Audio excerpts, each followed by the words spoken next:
صحيح، عشان نسيت اطمنكم الفيديو اللي فات على الخسيس، بسبب اللي انا كان عندي هبوط بسبب ال 1200 جنيه اللي دفعته له في العيادة. بس هو الحمد لله احسن، وفدا فلوس الدنيا كلها.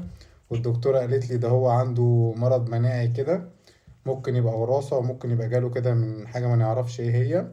وكتبت له على الدواء بتاعه وجبناه له كله الحمد لله، وهنبدأ نديهوله.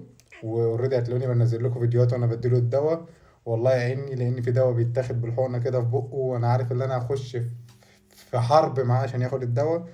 واعمل له رجليه برضه عشان رجليه وجعاه. هنسقسقها له وننضفها كده بمحلول ملح وحاجات. برضه في الفيديوهات كلها هوريها لكم لغاية لما ربنا يتم شفاء على خير. ويا عم فداك ال1200، فداك فلوس الدنيا كلها يا خسيس. انتوا بس ادعوا له، وهو ان شاء الله يبقى احسن الفترة الجاية.